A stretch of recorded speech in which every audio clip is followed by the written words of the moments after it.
अरे कुछ नहीं, चलो। हाँ, ये, शाबाश, शाबाश, शाबाश। हाँ, देव, हाँ, हाँ, dead, हाँ, dead, dead, 1, 2, 3, हाँ, जाने न पाए, दोनों में से एक कम से कम अब तुम सैम रेडी, गो।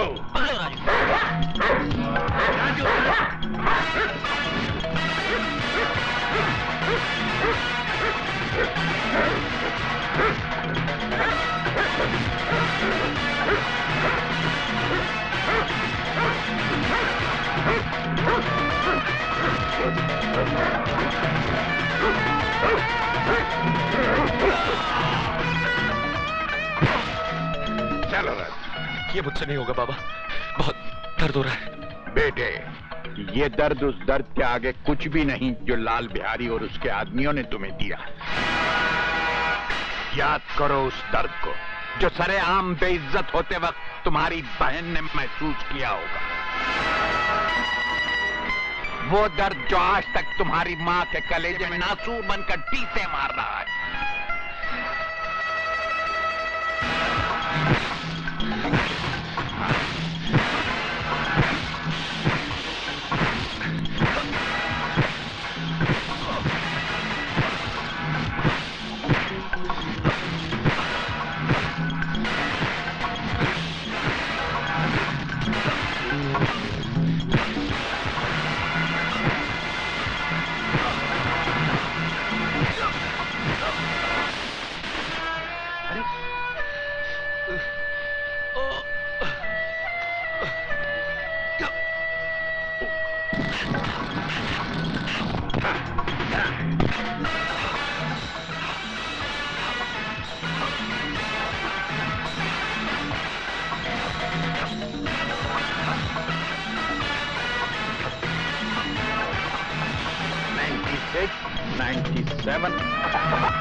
आज जो गुर मैं तुम्हें सिखाने जा रहा हूं वो पैर पैतरा फन की आखिरी कड़ी है और तुम्हारी तालीम की आखिरी सीढ़ी।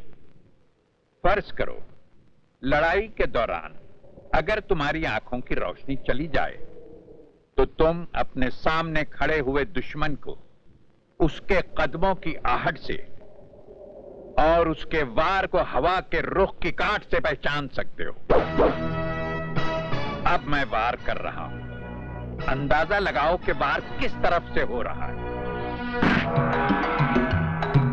अरे अंदाजा लगाओ, कोशिश करो, ध्यान दो, बचो, बचाओ।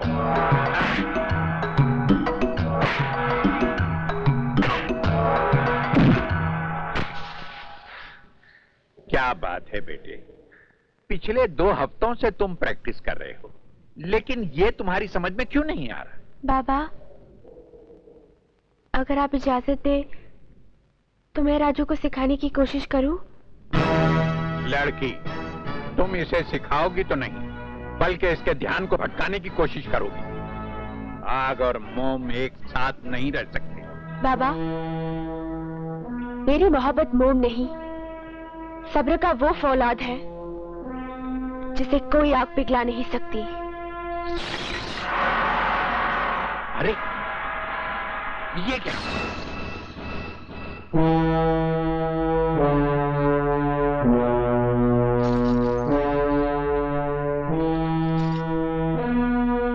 राजू, इस पायल की आवाज को पहचानने की कोशिश करो, कहां से आ रही है?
खेलो मेरे जिस्म से, बुझा लो अपने तन की आग जो वासना का धुआं उगल रही है। फूंक डालो शोलों में औरत की मर्यादा और अपनी शराफत को भटका दो मुझे मेरे मकसद से। राजू, ये तुम्हारा इम्तिहान था। इस बेचारी ने तो अपनी हथेली पर आग रखकर अपने सब्र का इम्तिहान दे दिया था। आजमाइश तो तुम्हारी होनी थी बेटे। मुझे खुशी इस बात की है कि तुम अपनी आजमाइश में कामयाब रहे।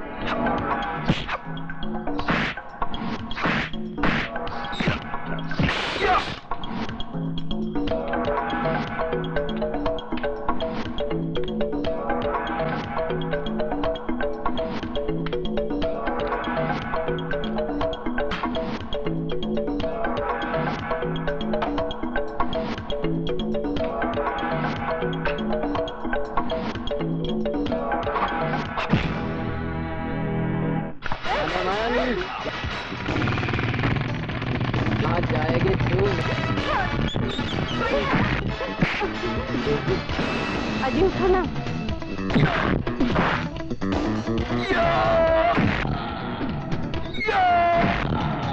बस्ती वालों,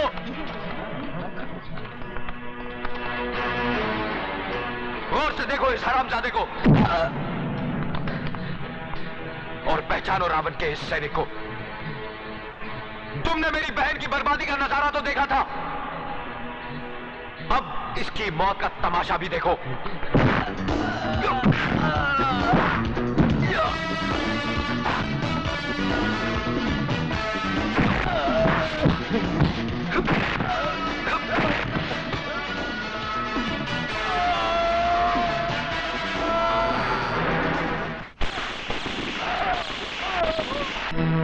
इसी हरामजादे ने मारा है जीवा को।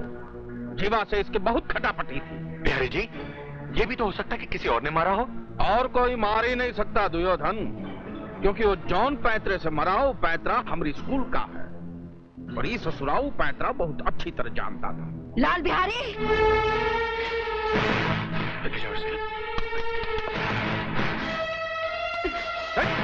बुढ़िया, ये कहाँ है? मिट्टी फेंक के गंदा कर रही है सब। ये मिट्टी नहीं, तेरी बेटी की चिता की राख है, और मैं इसे इसलिए यहाँ बिखेर रही हूँ ताकि इसमें तभी मेरी बेटी की आंखों की चिंगारियां तेरी इस पाप की नगरी को जलाकर भस्म कर दे। वाह वाह भैया वाह। हंसो, जितना हंस सकते हो हंस लो, क्योंकि तुम लोगों की जिंदगी के दिन बहुत कम रह गए हैं। लाल बिहारी, तू और तेरा एक एक आदमी मौत के करीब आता जा रहा है। आज तेरे एक आदमी को मारकर मेरे बेटे ने कामयाबी की पहली सीढ़ी बना ली है, और वो इसी तरह लाशों की सीढ़ियां बनाकर एक दिन तेरी गर्दन तक पहुंच जाएगा। वो बचकुंडा हमारी गर्दन तक पहुंचेगा? वो तो बेचारा पालने में सो रहा है। ये तेरी भूल है लाल बिहारी। इस वक्त मेरा बेटा तूफान में पल रहा है, और याद रख, जो तूफान में पलता है वही दुनिया बदलता है।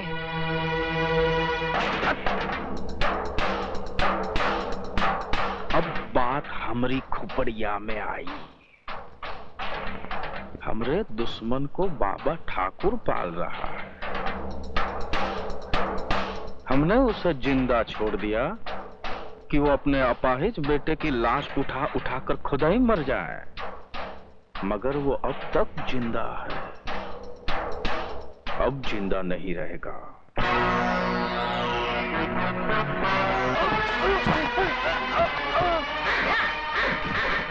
ओ लंगड़े, राजू कहाँ है? कौन सा राजू? कौन राजू है? तुझे नहीं पता? अरे भैया, ये शराफत से नहीं ना बताएगा। तनी वो अपना पुलिस पैतरा दिखाओ। बोल जान।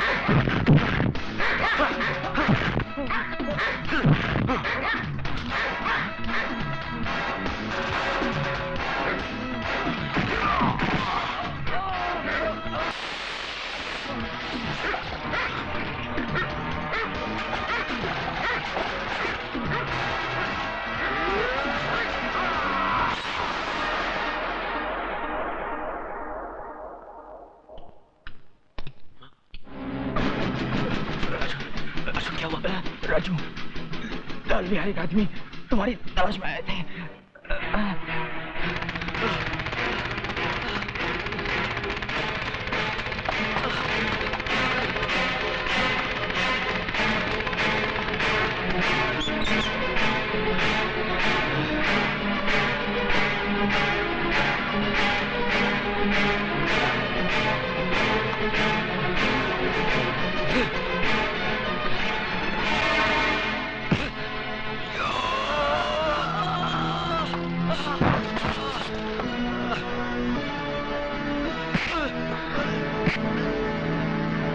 उठा अपने हाथ और दिखा अपना पैतरा।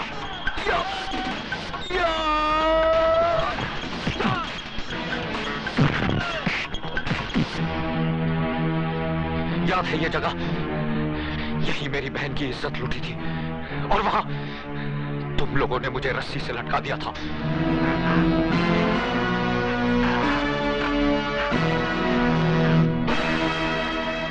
आज मैंने तुझे यहां लटका दिया है ताकि बिहारी जैसे कुत्ते देखें कि किसी की बहन बेटी के साथ बलात्कार करने का अंजाम क्या होता है।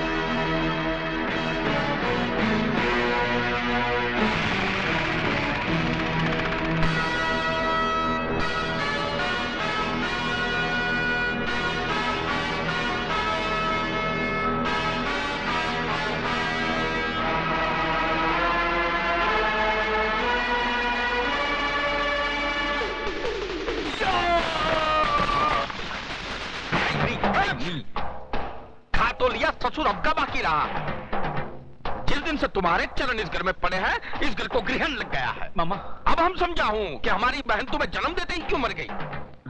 हाँ, तुम ही यहाँ, हाँ, हमारी छाती पर बैठकर तांडव करो। वो पता चला क्या राजू का? नहीं, ठाकुर उसे किस बिल में ले छुपा है इसका अभी तक तो पता नहीं चल सका, लेकिन हाँ, उसकी माँ डॉक्टरनी के पास रहती है, इसका पता चल चुका है। बुड़बक, हम का उसकी माँ के साथ रासलीला खेलूंगा? अरे राजू कहाँ है राजू?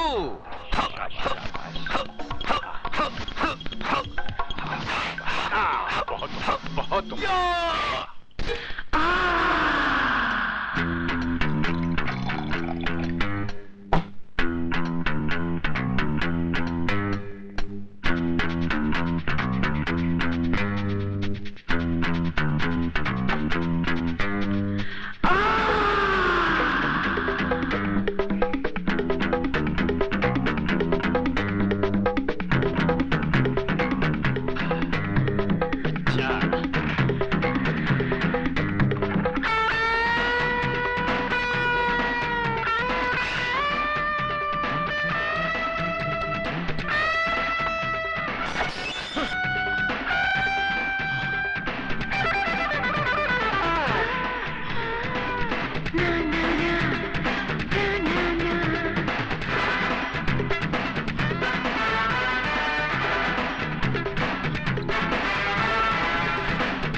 का डंडा बजाता है और हम शरीफों को सताता है। लाल बिहारी जी, आप शायद हमसे हमारे बारे में ही पूछताछ कर रहे हैं। देखो, हम बहुत टेंशन में हूँ, हमारा माथा बहुत टनक रहा है। हमरे अखाड़े का तीसरा पहलवान मार दिया है बचकुंडे ने, और तुम हो कि वो क्या कहते हैं उसको, हाथ धरे बैठे हो।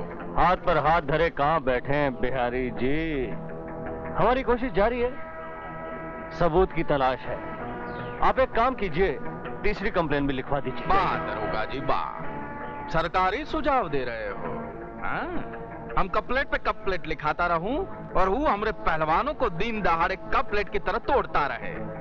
बूझ रहे हैं हम तुम्हारी चतुराई, खूब बूझ रहे हैं। आप तो कानून को बड़ी अच्छी तरह से समझते हैं बिहारी जी। कानून के अखाड़े में बिना सबूत के कोई पहलवानी नहीं चलती, वरना अब तक कई पहलवानों को उठा के चित कर दिया होता हमने। बूझ रहे हैं ना? लेकिन जब तक आपको बुझाएगा तब तक हमारा अखाड़ा चटियल मैदान बन जाएगा और कल का लौंडा हमारी छाती पे चढ़कर तांडव करेगा। क्यों? बड़े बुड़बक हो। अरे भैया ये तो वही बता सकेगा ना।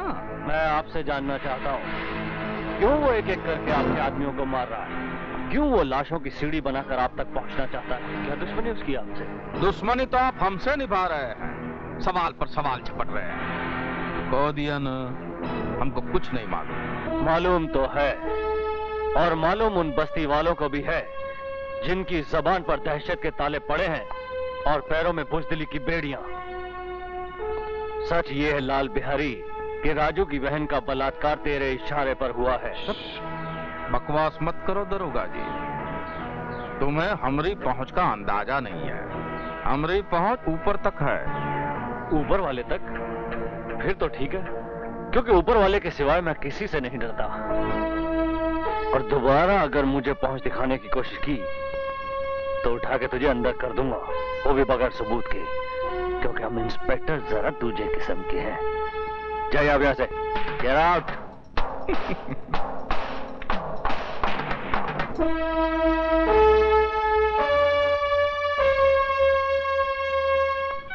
सुमन,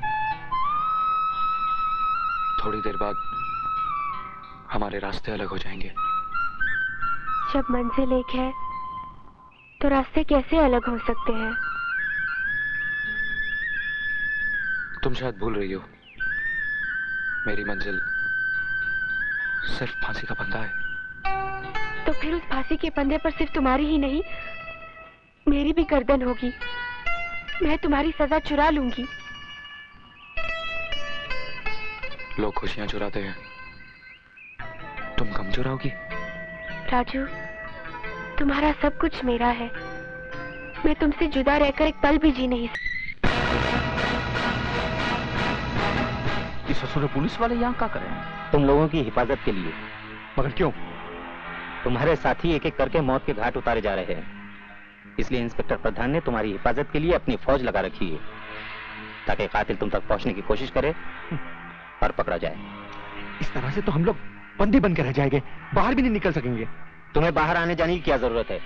मैं जो हूं, अंदर बाहर आने जाने के लिए चिंता की कोई जरूरत नहीं।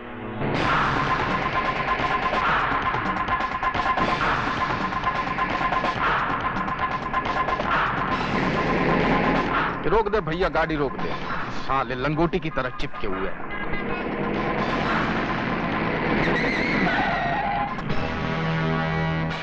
नमस्ते बिहारी जी। कहा भाई दरोगा, ये सब कहाँ है? हमरे पीछे आ रहे हो कि पीछा कर रहे हो? न हम आपके पीछे आ रहे हैं, न ही आपका पीछा कर रहे हैं। ये इंतजाम तो आपकी हिफाजत के लिए है। हमारी हिफाजत का है भैया? इंस्पेक्टर प्रधान का हुक्म है कि हम आपको अकेला न छोड़ें। आपकी जान को खतरा है। चल भैया, बिल्ली रास्ता काट गई।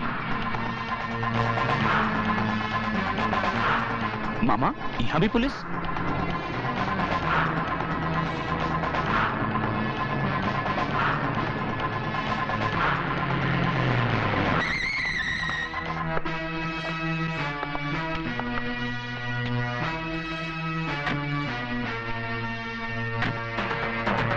दरोगा जी, ये सब कहाँ है भैया?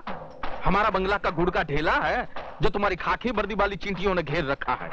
बिहारी जी, ये चींटियां नहीं है, ये वो खंबे हैं जिन्होंने आपकी जिंदगी के मकान को थाम रखा है, वरना मौत तो इसमें अब तक दाखिल होगी होती है। क्या मतलब? बिहारी जी, उस दिन पुलिस स्टेशन में आपकी बातें सुनने के बाद मैंने बहुत गौर किया, तो मुझे एहसास हुआ कि आप ठीक थे। दरअसल राजू गलत है। बहन की मौत ने उसे पागल कर दिया है, एक तूफान बना दिया है, और वो तूफान जुर्म के रास्ते कभी भी आपके घर तक पहुंच सकता है। तो आपका खड़े खड़े वर्दी को धूप दिखा रहे हैं? अब भैया जाइए ना, पकड़िए ना मुझको। उस मुजरिम को पकड़ने के लिए तो ये जाल बिछाया है। अरे लेकिन ये जाल हमरे सर पे तो न धरो भाई। उधर हमरे अखाड़े पे पहरा, इधर हमरे घर पे पहरा। इन परिस्थितियों में हमरे स्कूल के विद्यार्थियों का क्या होगा, उनकी कंपटीशन का क्या होगा? कंपटीशन? कसाई के सपनों में हमेशा बकरा ही नजर आता है। अरे भैया, कंपटीशन का मतलब होता है परीक्षा।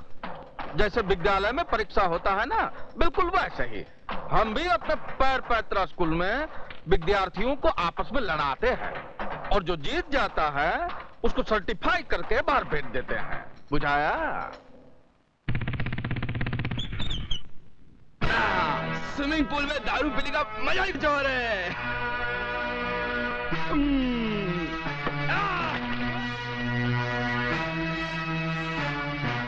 क्या तकदीर है भाई।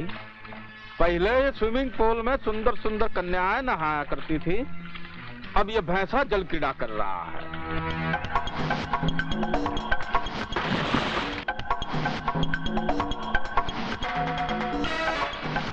मामा जी, तोरा खातिर फोन।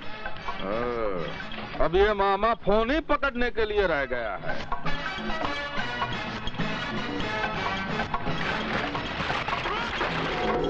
अरे भैंसा कहाँ गया भाई? मछरिया बन के अंदर ही घुसा हुआ है का?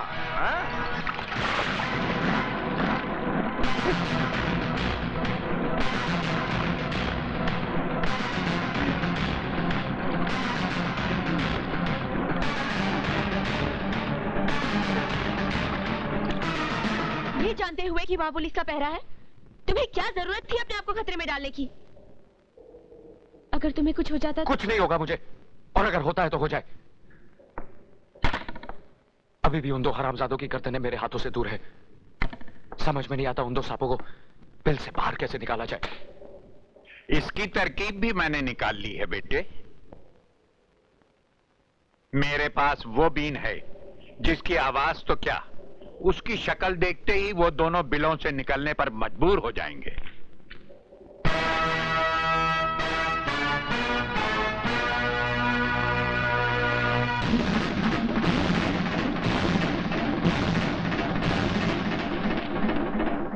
क्या मैं पूछ सकता हूं, किसकी इजाजत से आपने इस कंपटीशन का ऐलान किया? शहर की तमाम दीवारों पर ये पोस्टर्स लगे हुए हैं। दरोगा जी, तुम शकल से तो इतने बुड़बक नहीं लगते जितने बनने की कोशिश कर रहे हो। अरे भैया, हम तो दिन रात तुम्हारी नजर के पहरे में हूँ। हम कैसे पोस्टर छपवा कर लगा सकता हूँ? ये ससुरा कंपटीशन कैसे लड़ सकता है? ये तो हमारे स्कूल का विद्यार्थी है ही नहीं, ये तो राजू है। ओ राजू, हाँ। ऐसी हम इंस्पेक्टर जरा दूसरे किस्म के हैं। बिहारी जी, आप एक काम कीजिए, आप कंपटीशन की तैयारियां शुरू कीजिए। राजू को गिरफ्तार करने के लिए आपके अखाड़े से अच्छी जगह हो ही नहीं सकती। अरे नीचे रखो। क्या हो गया? शर्म नहीं आती का? इधर तुम शराब पी रहे हो और उधर प्रधान हमारा खून। पुलिस वाले होकर राजनीति खेलते हो। भूले नहीं ना हो, हम भी बिहार का हूँ। यूपी बिहार में बच्चा माँ की कोख से राजनीति सीख कर निकलता है। ऐसा राजनीति पैतरा लगाऊंगा कि तुम्हारा प्रधान प्रधानी भूल जाएगा। मैं मतलब नहीं समझा। जब अकल बट रही थी तब हफ्ता लेने गया था तू। हाँ?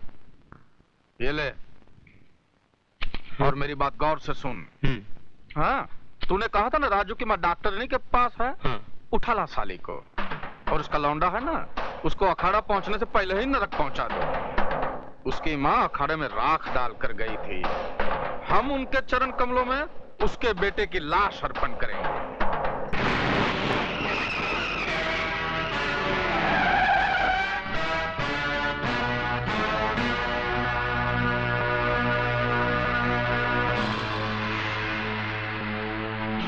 अच्छा हुआ शिकार शिकारी के सामने खुद आ गया, मेरा काम और आसान हो गया। मैं तेरा काम आसान नहीं तमाम करने आया हूँ। मैं जानता था कि लाल बिहारी का कुत्ता मेरे खून की बू सूंघता फिर रहा होगा, इसलिए मैं खुद यहाँ चला आया।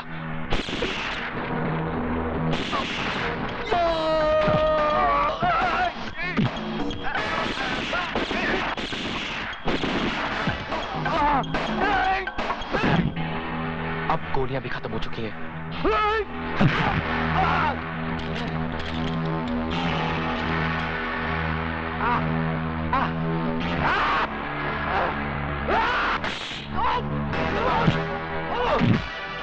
किया ये सरकारी बेल्ट तूने खुद ही उतार दी। अब तुझे मारने में आसान होगी।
इज्जत लुटी तो नहीं ना? जब इज्जत लुट जाएगी कंप्लेंट लिखाने चली आना।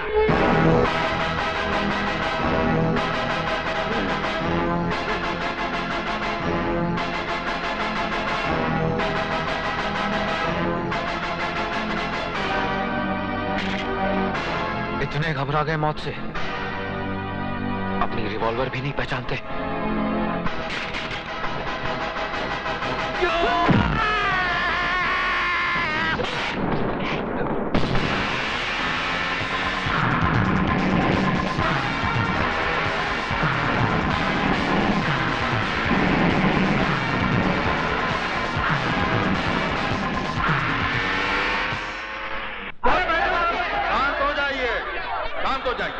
हम आपकी बेचैनी और परेशानी का कारण अच्छी तरह जानता हूं, लेकिन जिस पहलवान ने तमाम शहर में पोस्टर छपवाकर यह ढिंढोरा पिटवाया है कि उसने सिर्फ दुर्योधन से ही मार खाने का, हड्डी तुड़वाने का इरादा कर लिया है, अगर वो पहलवान ही नहीं आया तो ये खेल कहां से होगा? खेल शुरू होने में अब सिर्फ 10 मिनट शेष रह गए हैं। अगर 10 मिनट में वो नहीं आया तो खेल नहीं होगा। ये खेल होगा और जरूर होगा। तबाही के लिए तूफान का एक पल ही काफी होता है, और इस बाजार की तबाही के लिए तो अभी 10 मिनट बाकी हैं। फिक्र न कीजिए, वो तूफान आता ही होगा।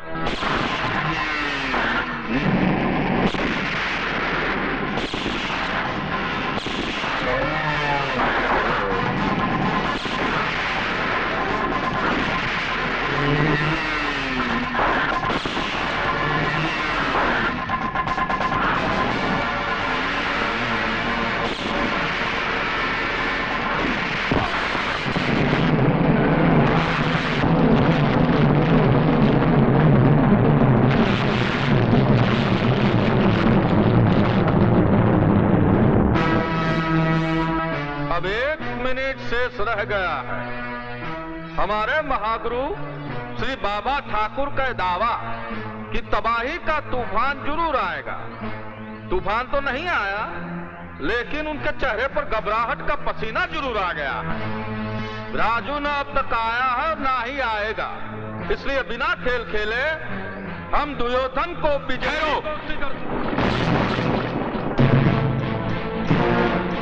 खेल शुरू होने में 1 मिनट बाकी है।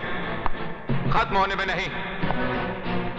लाल बिहारी, ये खेल तुम हरामजादों की जिंदगी के साथ ही खत्म होगा, उससे पहले नहीं। राजू बेटे, तुम्हारी ये हालत किसने की? जिन्हें मुझसे अपनी जिंदगी का खतरा हो, वही मेरी जिंदगी पर हाँ बोल सकते हैं। लेकिन तुम इस हालत में लड़ोगे कैसे? तुम तो बुरी तरह जख्मी हो। ये जख्म तो कुछ भी नहीं। अगर मेरी आखिरी सांस भी मेरे सीने में अटकी होती, तब भी मैं ये लड़ाई जरूर लड़ता। आज अगर मैंने ये लड़ाई नहीं लड़ी, तो मेरे उन जख्मों पर मरहम कैसे लगेगा जो मेरे जिगर पर लगे हैं।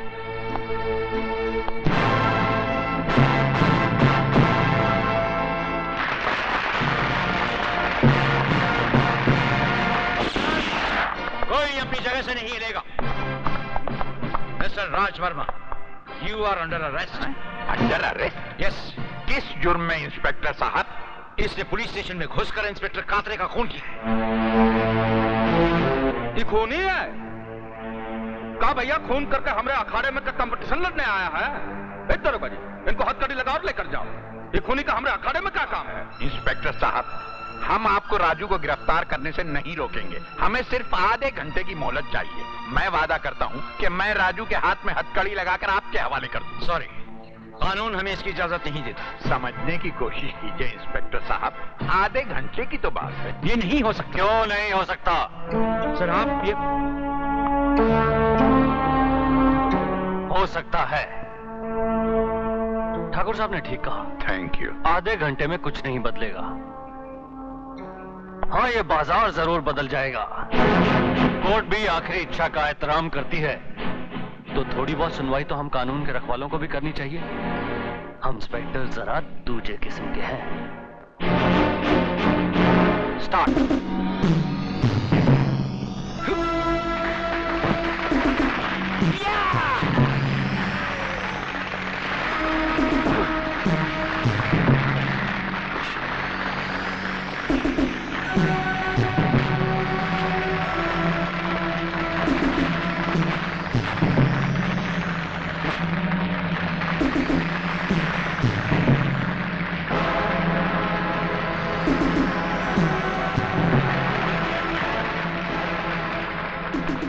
सारे शहर में तूने पोस्टर लगवाकर दुर्योधन को नहीं, अपनी मौत को ललकारा है।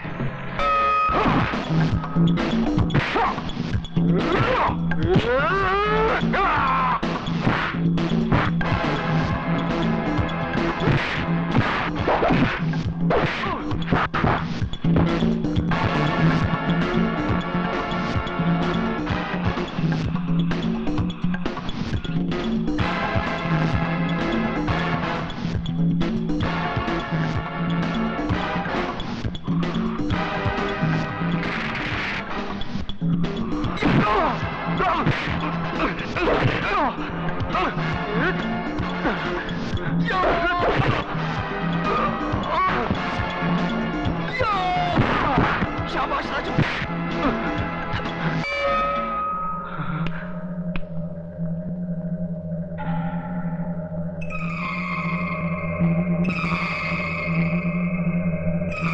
तुम्हारा कलेजा हमरे कलेजे पे लटक रहा है। बुझाया?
राजू बेटे, पैर पैतरे का ऐसा कोई पैतरा नहीं जो मैंने तुझे नहीं सिखाया हो। फिर ये अनहोनी क्यों? दुर्योधन का एक एक हाथ जब तेरे जिस्म पर पड़ता है तो मेरा कलेजा छन्नी हो जाता।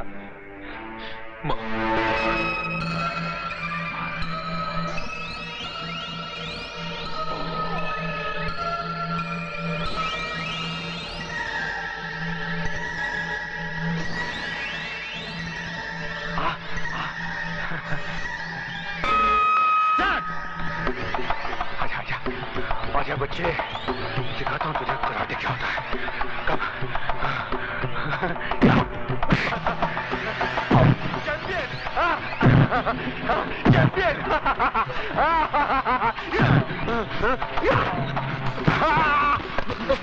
इधर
अगर तुम इन लोगों को खोलने की कोशिश करोगे तो हम बंदूक का मुंह खोल दूंगा।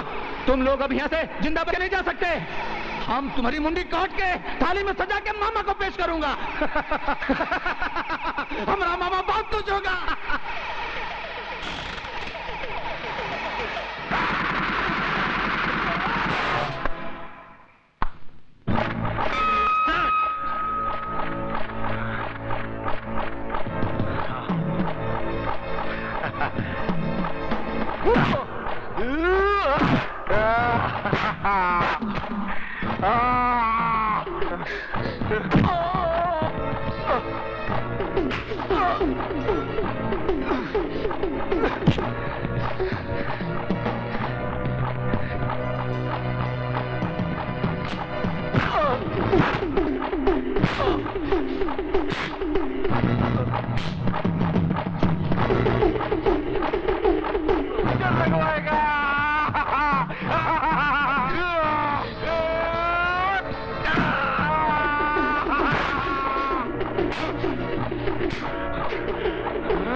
ये बाजार तो बंद।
इंस्पेक्टर जरा दूजे किस्म के हैं।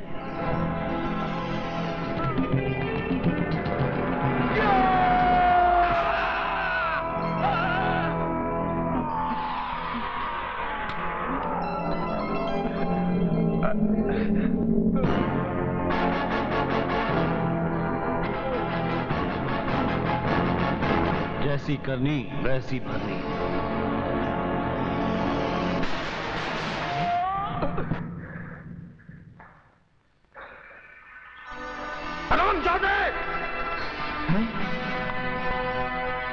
हम तुझे जिंदा नहीं छोड़ूंगा।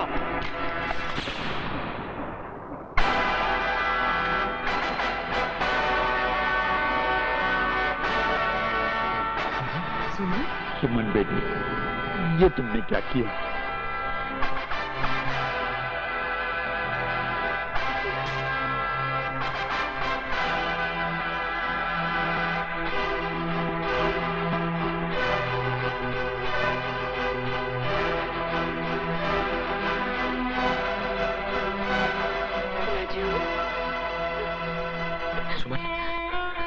ये तुमने क्यों किया?